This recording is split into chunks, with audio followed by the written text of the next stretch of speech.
How's it going, guys? Welcome back to TheBlueShifting and welcome back to Mamiya. Thank you guys so much for joining me today. So, last time, I think we finished the second arc of Ryou's story. I don't know for sure, but that's just my guess based on, how things played out and, how, the game's been treating it. So now I think we're going to another of the kind of Friday get-togethers with all the, all of Natsumi's, former friends and acquaintances. And I'm guessing after this interaction, whatever the activity is for today, we're going to be given an option to choose somebody else's path. That's kind of my gut feeling about it. We'll see if I'm right about that. Otherwise, I'm just excited to continue to explore the story because now we also know Mamiya is aware of our attempts at interfering, and Mamiya is in contact with these individuals. So we'll have to see how we can handle that. And I'm pretty sure I'm correct in thinking that Mamiya is another observer, just like Natsumi's become. But he's interfering in a different way than Natsumi. So we'll have to see how this all plays out, right? Thank you guys so much for being here, by the way. I appreciate you spending your time with me and looking forward to other stuff. So next week, I should have an episode of this coming out. However, while it's going live, I will be at the New York Comic-Con convention. Not Comic-Con, what am I talking about? New York Comic-Con's a completely different thing. New York Anime. Gosh darn it. New York Anime Convention. So will I have content I could show for that? Maybe. I'm planning to maybe use my phone to record some stuff, take some pictures. I'm definitely going to do a little showcase of the cosplay or cosplays I'm planning to do. So we'll have to look into that a little bit. I'm excited to show that to you. So hopefully you'll enjoy that and be able to kind of get a good insight into what I'm doing there. And I also hope that you'll be interested in kind of just checking out in general, what's going on. And so thank you guys so much. If any of you happen to be going to that, let me know in the Discord. But anyway, let's get right to it. Tokyo, during the year in which the world is prophesized to end. The fourth Friday of the final month of the year. With Natsumi's memorial mass over, all participants went to visit his grave. Kikuchi Ryou stood in the front of the church, his eyes gleaming with a fiery hue. Are you okay? What do you mean? Well, you kind of look like you haven't slept much recently. How could you tell? I just could.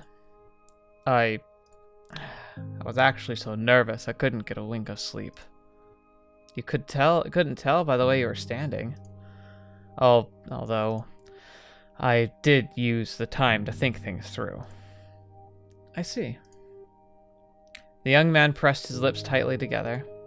That brief glimpse of innocence, so fitting for someone his age, put my heart at ease. Let's go visit Natsumi's grave. Okay. The public cemetery was in an open area some distance away from the church. Various graves were lined up in a clouded area sprinkled in green. We stopped in front of one. It was just like all the others, lacking in any distinguishing features. And it belonged to Natsumi Soichiro. In other words, me. A strong gust of wind blew past us. Even so, Kikuchi Ryou stood tall and resolute before the grave, showing no hint of fear. The accessory he chose to give Natsumi was a ballpoint pen. Is this a ballpoint pen? Yeah. I hadn't expected him to choose something like that, but I did my best to hide my surprise. Natsumi once lent me his ballpoint pen. We sat close, so I happened to borrow it. In the end, he told me just to keep the thing. At first, I thought I'd give it back to the same one he'd lent me, but then I realized something. In accepting the pen, it essentially became mine. So, giving it back would have been like rejecting his kindness, in a way. But why a ballpoint pen at all? Well, Natsumi's always come off to me as a scholarly type. I used to consider school to be a waste of time. I just didn't think I'd need it in my life.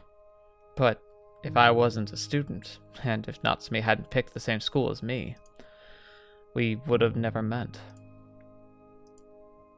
As much as I hate how suffocating that school is, I figured I should treasure it for his sake. This pen may not be much compared to the one he used, but I keep thinking about how great it'll be if I could return the kindness he showed me. I wasn't able to give back anything. That's not true. Kikuchi Ryou shook his head. From now on, I want to pass on to others what he gave me. Aww, that's really cool. I'll treat those who had always looked out for me with kindness and warmth. I want to brighten their lives, the same way Natsume brightened mine. You were the one who taught me that I still had the capacity for such things. For a brief moment, I felt like Kikuchi Ryou made the faintest of smiles. He had a soft expression, gentle, much like a cat's fur. So, this pen is like a promise. I see. Kikuchi Ryou had accepted his days as routine and carried the weight of his own strength. If he had finally discovered the kindness within himself, I could ask for nothing more. I'm sure he'll be glad. We looked at Natsume's grave for a good while before finally walking off. Come on, Kikuchi Ryou, let's go. I have to make food once I get home. Oh, mind if I tag along? Don't be silly. I was about to ask you for help anyway. Aww. You counting me as family now? Dumbass. Ow. Just so you know, I have pretty high expectations of your cooking. Challenge accepted. I had no idea what awaited us beyond the hill, beyond the end of this story. However, it's fine. I'm sure you'll draw up a wonderful world. I believe in you. Come on, hurry up. We'll be late for the sale. Huh? We're running? Whoa, slow down! You're going too fast! Let us go then, and find out what awaits us beyond that light. Aww. Ending. Ryou Kikuchi sighed. Cool.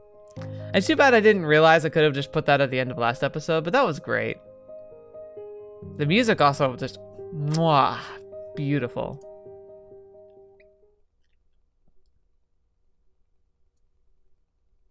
Are you sure?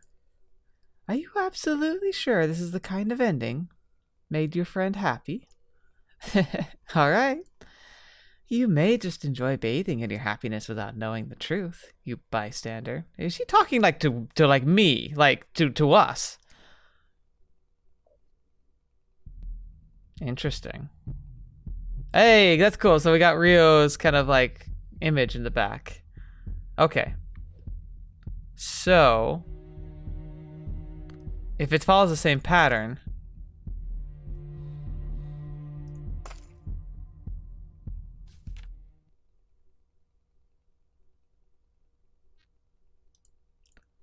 okay. I think I have to go back and make another choice. I don't know. Hang on. I'll be right back. Okay, so we're back. It took a lot longer than I thought. I hope I did it right. So essentially what I did is it took me back to that main page and I hit restart like I did in the first part where we would restart and we go down different paths. I am assuming we're going to be doing something very, very similar. So I hit restart, but I had to sit through an auto skip, like the auto skip of the entire story leading up to here, which is making me worry I did something wrong, but we'll have to see anyway. So, we see the 4 choices here again, and so we're going to have to see, like, we're going to make a choice of who we're going to go see next. So we did the slender, elegant silhouette, which is Ryou. I think I'm going to do these probably in order of, like, it's funny because, like, I want to do them, my impression was to do them in, like, the order, because I didn't know if I'd get multiple choices or be able to just do replay or anything. So I went with the person whom, like, I felt the most connection to and cared the most about. And so I'm going to kind of follow that pattern all the way through. I think all 4 characters are great, but I'm going to go in the order in which I enjoyed them the most, their stories, to the ones that I maybe enjoyed the least. Either they just didn't make me think as much, or didn't have as much going on, or stuff that was, like, happening in them. But they're all really, really good. So I'm not really like putting them in a tier list is kind of unfair, but because it's not also about them, it's also about, like, what was happening around them. And so I think we're gonna have to go with the smoke soaked silhouette. I saw a smoke-soaked silhouette as I followed it with my eyes. Hey there, Natsumi. Morichika Haruhi, what do you want? Come with me. You're not a student, are you? Of course not. I was feeling nervous, but went with him anyway. I couldn't ignore a chance to get on good terms with him again. Morichika Haruhi was even more of a drinker than I had expected. He wasn't used to I wasn't used to whiskey and had trouble downing it, but I did enjoy it somewhat. After all, every time that amber liquid waved within the glass, Morichika Haruhi became more and more talkative. It's such a pain, you know? I mean, you got any idea what it's like hanging out with a bunch of kids who couldn't recognize a good time if it bit them in the butt? I think I know what you mean. He was about the only adult friend Natsumi ever had. Seeing as he usually hung out with grown-ups, I couldn't fault him for his feeling out of place among younger folk. You feel the same, don't you? I mean, you gotta watch over some brats because of something Natsumi said before he croaked. Not at all. They're all good kids. I'm happy to be in their company. I was being honest there. Getting to be with him again was already a blessing enough. Morichika Haruhi opened his eyes wide, then looked away and downed his glass. Let's gamble. I gave him a surprised look. Gamble? But that's... I'm not talking about betting money. Just want to decide which one of us pays for tonight. See the darts over there? He pointed at a row of dartboards with various people playing on them. This was so-called darts bar. But I've never played darts before. Relax, I'll go easy on you. So, want to try it or not? His provocative and strangely alluring tone made it difficult to refuse him. Huh, not too bad for a first-timer. Deal's a deal, though. Dang it, let me try again. Just give me one more chance. Hey, you agreed to this fair and square, so get the money ready. I was actually doing pretty good with this, just a bit of practice. For a moment, I genuinely believed that I had talent. But as I kept going, I strayed further and further away from the middle. Morichika Haruhi, on the other hand, continued to slowly but surely accumulate his points. I'd started out in the lead, but then by the 8th round, he'd created a great divide between us. The fact that he was supposedly going easy on me only added even more salt to my wound. Well, he's also kind of playing you, you know? Lull you into a false sense of security. Do you play darts often? Occasionally, though mostly just to kill time. I'm dead broke, you know. Even now, I'm only 100 yen to my name. He tapped his pocket out of his jeans with a legitimate which I was legitimately shocked by what he just confessed. What would have happened if I'd won? I only pick fights I can win. He chuckled, though somewhat reluctantly. I held up my end of the bargain and paid our tab. There we go. Well, we'll have to play a rematch sometime. No way, dude. You got the touch. Morichika left his seat. The door's bell rang as he stepped outside. Left behind, I chuckled to myself, thinking about how much he resembled a stray cat. What's with the cat references?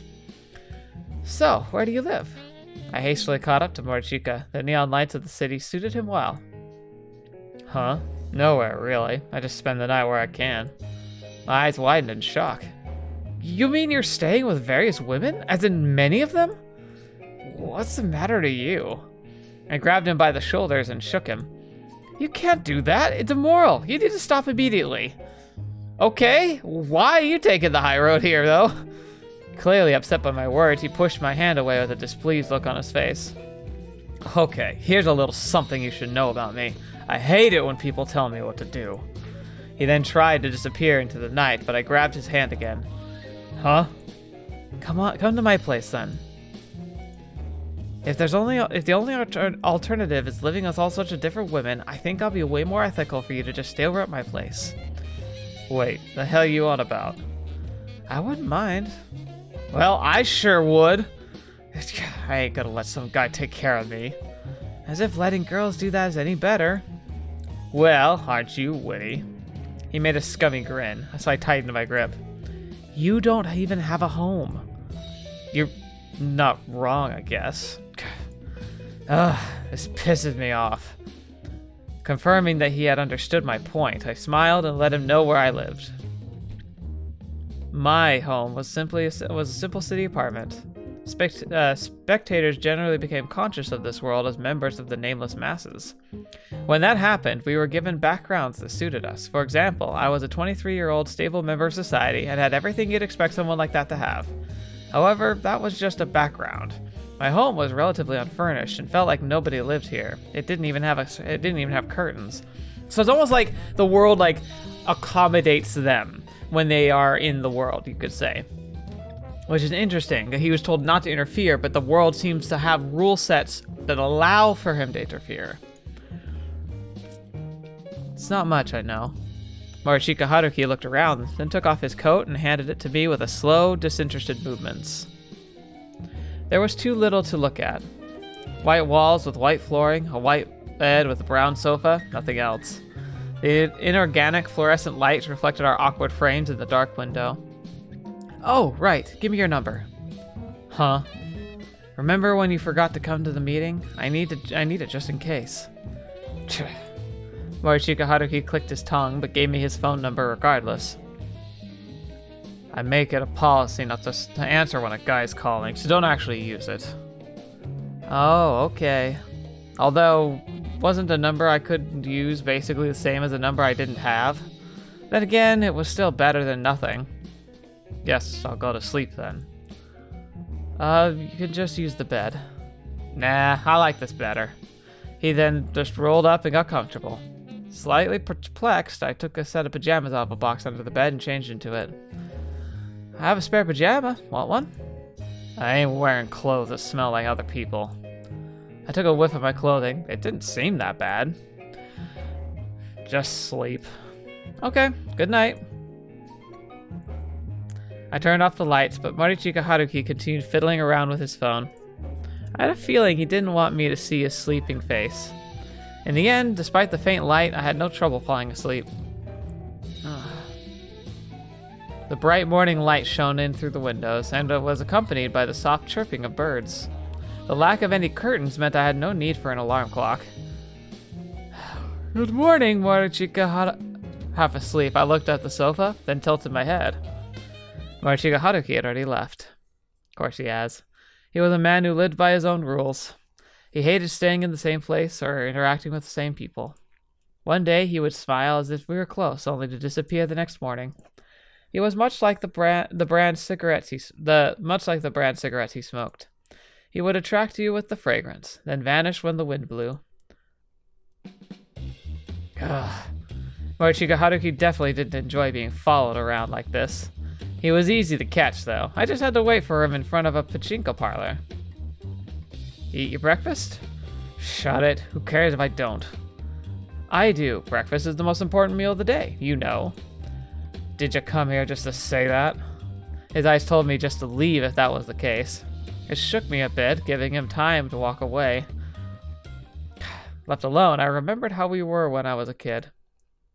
Didn't we go to mass together?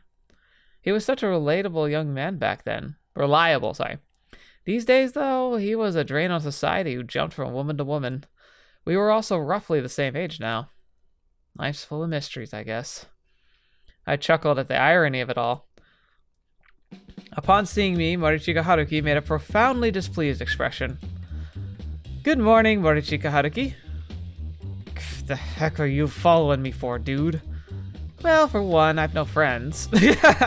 I'm impressed you could say that with a straight face. I know, right? So, with that in mind, I was thinking of getting closer to you. He stuck out his palm in front of my eyes. And threw a hand chop at me. He wasn't serious about it though, so it didn't actually hurt much. Go bother those 3 high school kids then. You'd have a better time with your fellow brats. He took out a cigarette and lighter and began to smoke. I'm worried about you. Give me back my cig. Are you serious? Why would you even smoke? You already cough way too often. You don't have to force yourself to... As I look at the lit side of the cigarette, I suddenly noticed that Morishika Haruki had been glaring straight at me. Give that back. Morishika Haruki, listen to me. A very air around us changed. I noticed that he was hell-bent on looking away from me. Did I set him off with something? Alright, fine. Enjoy your tobacco. I won't say anything about it anymore. but you should at least eat healthy. The moment I said that, he dashed toward the distant parking lot. Morty? He quickly put on his helmet, sat on his bike, and drove off somewhere. Interesting. So we triggered something there. Left by myself, I simply stood there and gazed after him in utter shock. He ran away. I quickly snapped out of it, though. He'd come back here tomorrow, I was sure of it. He had nothing better to do, anyway. Huh. I've been waiting for Mortichika Haruki since early in the morning to make sure I wouldn't miss him. There were many people gathering before the soon-to-open parlor, but he was not among them. He'd come here in the evening then, surely. Not having anything better to do, I just waited for him while snacking on the brown sugar bread I'd made at a nearby store. He's still not here. Was it horse racing day or something? Maybe he doesn't play pachinko 2 days in a row? Well, whatever. There's still tomorrow. I chose to wait for him in front of the same pachinko parlor. While drinking milk from a cardboard pack, I grinned at the thought that I was finally doing something detective-like. However, even as it got dark, Mortichika Haruki was still nowhere in sight. Wait, could it be that... As the light of the morning sun made me squint, I had no choice but to accept that he'd been avoiding me. I don't know, man. He kind of been pushing this whole morality thing on him pretty hard. I don't know why. I mean, I kind of get why. It's always like when you care about somebody, you want the best for them, and that often comes down to like, don't smoke, you should eat, stop sleeping with a lot of women. These are part of a moral system that we, well, not all, but many people adhere to and believe in and put stock in and value in. So I get why he's motivated to do this, but it is not. It's pretty counterproductive to shove ideals onto people, to like make demands of them, take things out of their hands, tell them no, no, no. And I find that people react poorly to this. If people wish to change, that's something they have to decide themselves. It's not something we can ever push on them.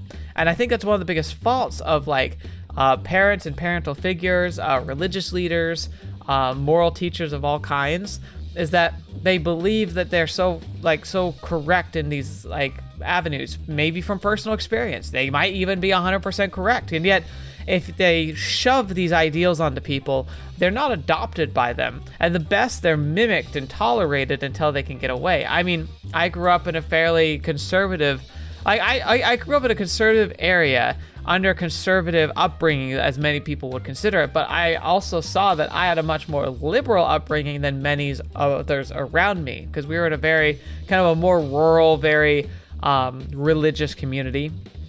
And my parents were pretty lax. They were pretty understanding, and they often pushed exploration and questioning and making decisions for yourself and choosing to uphold those decisions. But I saw lots of other people, many of my friends even, who were very much kind of funneled into a type of lifestyle. And that's fine. I think the things that they were being taught were genuinely good in most respects. And I think a lot of them were also taught tolerance as opposed to bigotry, which a lot of people can attribute to a highly religious conservative people. I don't think those are there's a correlation that is there because there are values that can overlap, but I don't think it's mutually exclusive in any way, in any stretch of the imagination.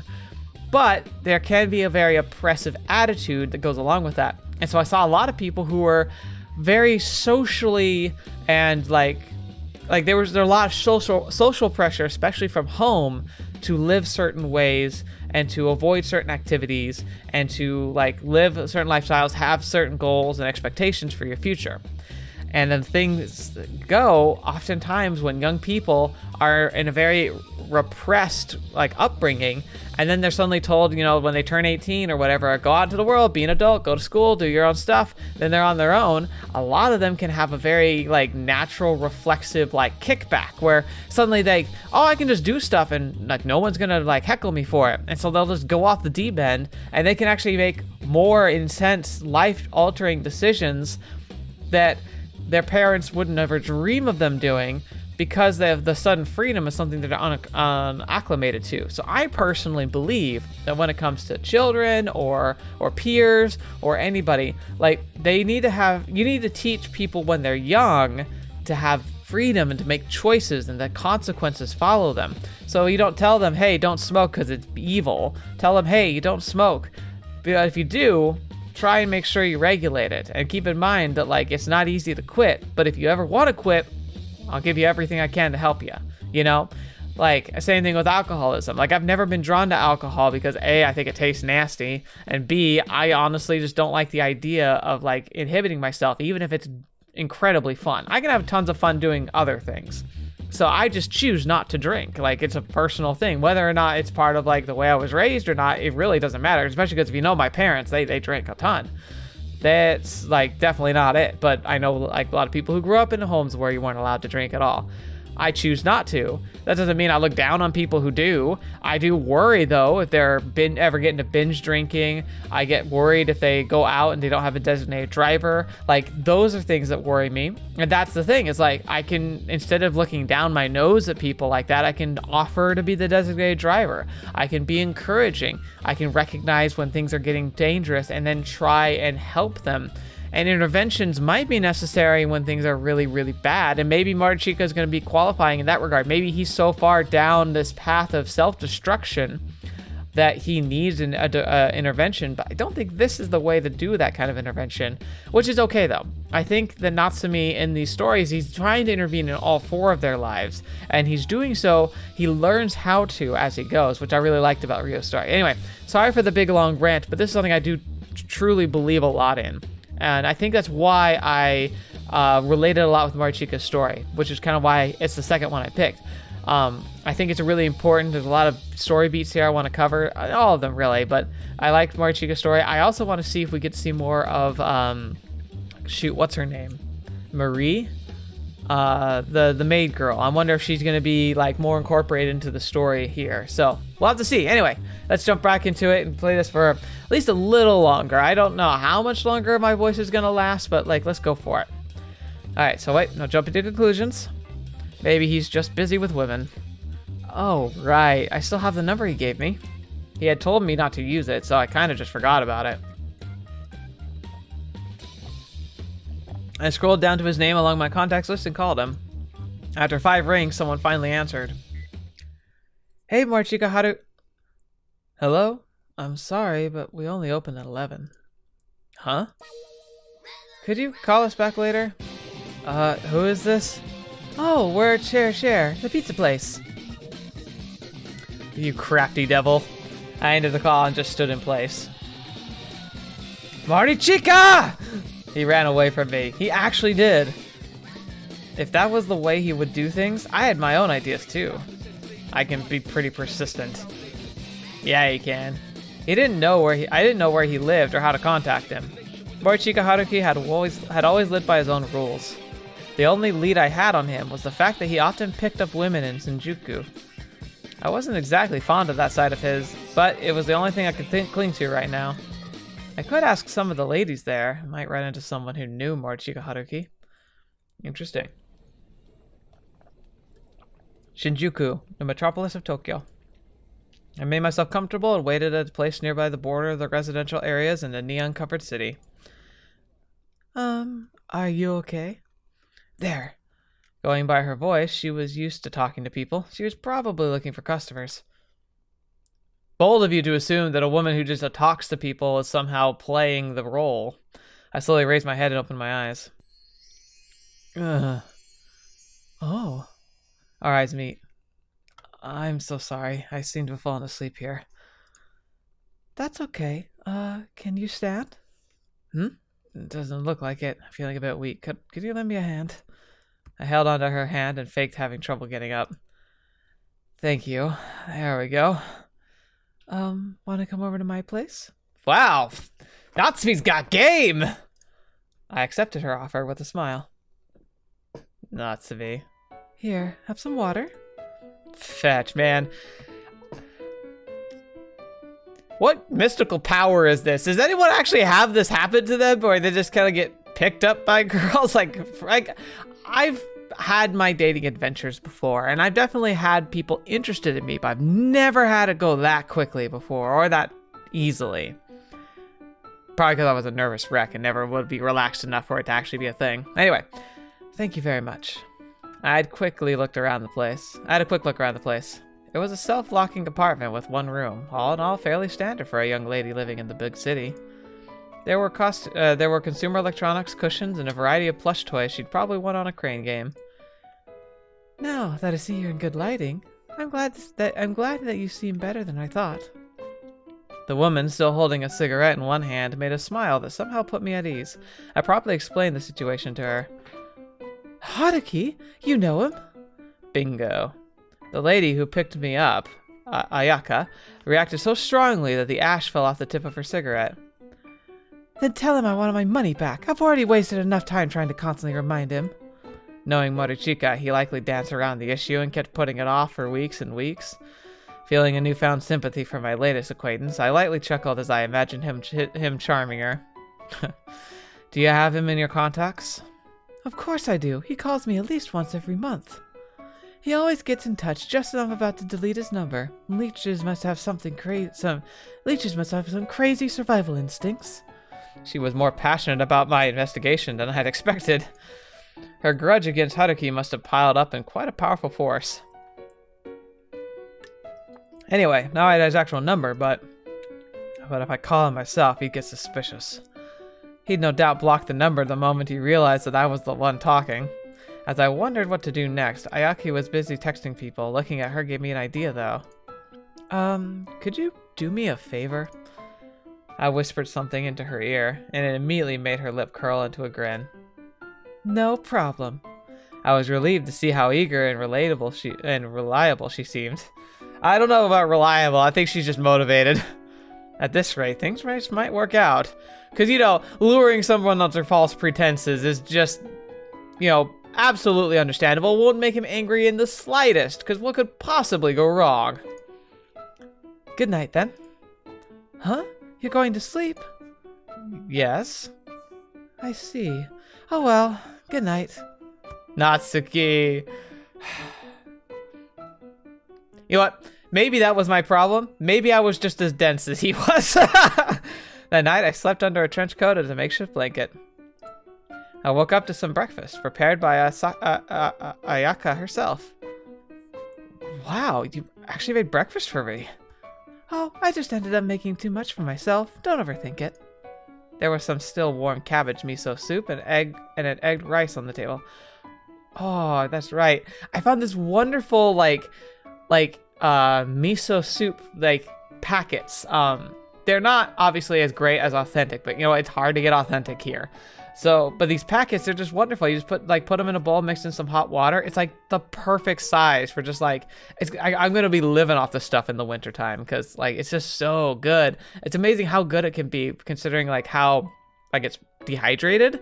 But miso is so simple. It's effectively it's a broth with some tofu and it's a seaweed, but it's got a name. I know the name and it's not coming to me right now. Nori. So it's just got tofu, nori, and maybe some onion in it, green onion, that's dehydrated and it's reconstituted with boiling water, but it's really good. I'm gonna have to have some tomorrow. I kind of forgot about it. I wolfed down the steaming boiled rice with a healthy appetite and ended up finishing the meal in no time. That was great, thank you. From the way you look, I didn't expect you to be such a robust eater. Sorry, as a guest, I know I should be the one doing the dishes. It's fine, don't worry about it. I know this isn't much, but I reached into my wallet and took out a few bills as thanks. Huh? You really didn't have to. I actually thought you were broke, so I wasn't really expecting this. As she kept mumbling, I tilted my head in confusion and offered her the money again. No, come on. Natsumi! Come on, wake up! Pay attention! Ayaka, I'm counting on you today. Sure, leave it to me. I still can't believe Haruki actually knows someone sensible.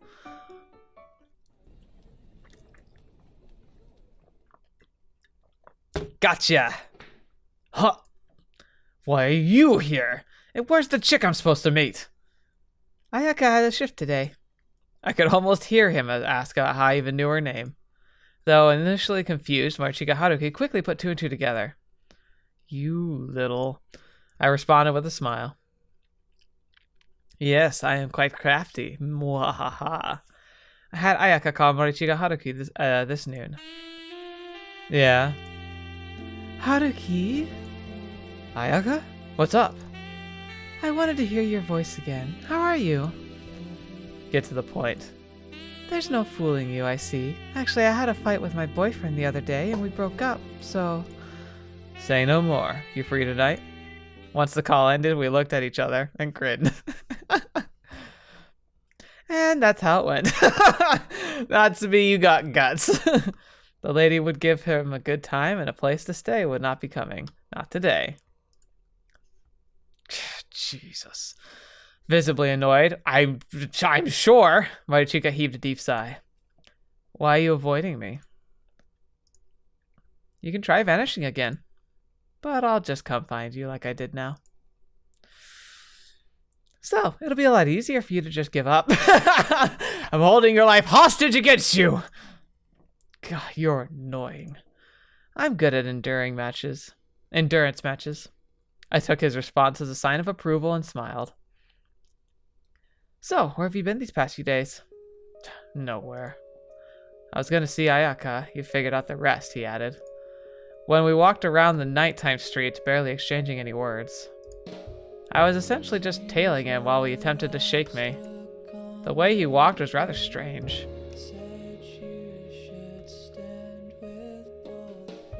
There we go. It felt almost like he was mixing in with the crowd to become a part of it. With him blending in so well, I had to be careful not to lose him. At first, I thought he was just used to the city. He knew nighttime Shinjuku like the back of his hand, and the endless crowds of people meant nothing to him because he trusted this place. However, as I followed him, I realized that wasn't the case. It was the other way around. He trusted nothing and no one. Everyone else was the same in that regard. They prided themselves in being strangers and avoid contact. There was a dense mist cast over the night. Even still, people walked around as if seeking more density. We were welcomed by an air filled with exhaust fumes. I was close enough to touch him, and yet he continued wandering in complete and utter solitude. For a brief moment, Morishika Haruki turned my way. His refined amethyst eyes bore into me for less than a heartbeat. However, their beauty was soon hidden from view the moment he looked away. I could somewhat relate to how he felt. At their core, people were all essentially alone. We were surrounded by all this air, yet we still grasped for more. Morishika Haruki stopped for a moment to light a cigarette. I watched him do it, but said nothing. A trail of white smoke billowed up in the night sky overlooking a tainted metropolis. In this town, the stars just didn't have the same shine they did elsewhere. I'm amazed you have any stars. Hey, what do you want to do? Do to me, sorry. The smoke danced within the darkness. His words, as well as the fire behind them, reminded me of Mamiya. I didn't want him to die. I wanted him to find happiness. I just want to know you. Because of Natsumi. That's part of the reason, yeah, but I also feel like I'd understand your loneliness. Morishika Haruki fell silent. The air coming from a nearby vent was quite unpleasant. There's no way you can. Loneliness ain't something others can just understand. The words he so bitterly spat at me. Maybe so. Made me close my eyes in agreement. Alright, let's drink. Huh? It's on me. Walking shoulder to shoulder, we stumbled into a local bar. Morishika Haruki made an annoyed scowl. He's not gonna turn you down, though. Morishika Haruki, check this out. What? Gah! Jamila. What are you, 10? I haven't seen that forever. Our walking was unsteady. We laughed, we cried, we drank ourselves under the table. I hadn't had this much booze in, well, ever. With this adult body, though, I thankfully didn't cause much of an issue. We walked around Tokyo while still being heavily intoxicated. Ugh. Ow! Hey, get up. Let me a hand. You little... We pushed each other around and kept falling and getting in bruises, but we laughed it off regardless. Ow. I looked at my wrist. It was covered in bruises. Though the place where it was cut, I could see even deeper in. You wouldn't often get wounds like this as an adult. Every last piece of gravel stuck to the wound was like a precious jewel in my eyes. I ended up carefully picking off each of them, not one by one. Lovely. Again, these are the kinds of things I just am not interested in. Cigarettes, huh? You always smoke them. Want one? Here you go. Whoa, you never smoked before. Gah, this is awful. Why would you do this to yourself? Not sure. It's a habit. I don't get why you'd want to smoke. You're only shortening your own lifespan. Who cares? I'm about to kick the bucket anyway. What? I said I'm about to die, so who gives a crap if I smoke or not? Before I realized it, I had already punched him. My fist sank into his left cheek. I felt his scrawny skin on my knuckles. A loud crunch followed, and he rolled into the nearest back alley. You piece of shit. Morichika Haruki got back to his feet and grabbed me by the collar. He then dragged me and punched me into the right cheek. God! His silver ring made a metallic sound. I felt the pain in my teeth. You little... You think you're something just because we chilled, huh? I grabbed him and pushed him against the cold asphalt. We rolled around on the ground, trying to constantly gain the upper hand on each other. Shut up! You're the one who's wrong! Don't effing order me around! I'm not gonna stop punching until you admit that you're wrong. Fine, bring it on, buddy! Exactly how much time passed since then?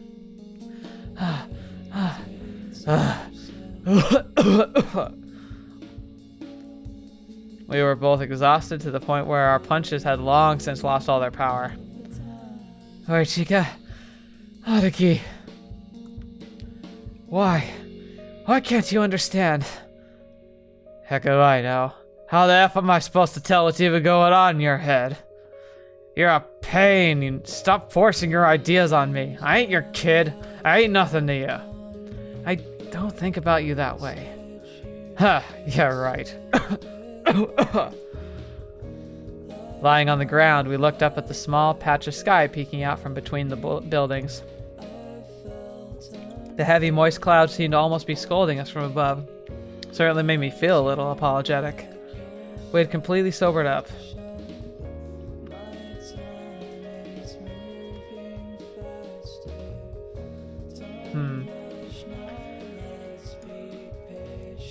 What must I do to make you care for yourself? I don't want this. I don't want to see things I hold dear spiral down into self-destruction. And I certainly don't want them to whittle away and disappear. Aren't you being a little selfish there? It's my body, you know. Let me do what I want with it, will ya? But you continue smoking even though you're sick. Do you really enjoy living with such negligence? Yeah, I do. Heck, I can no longer I can no longer live any other way. I gave up on pressing him further. Many things here just didn't sit right with me. I nearly told him I wasn't too late, and that he could still turn his life around if he tried. However, a part of me believed he was right. Others pushed their feelings and ideals onto him.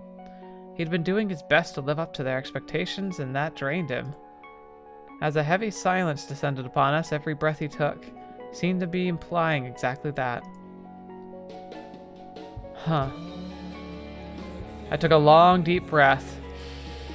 Morichika Haruki, Had no doubt anticipating a second round, quickly got back up.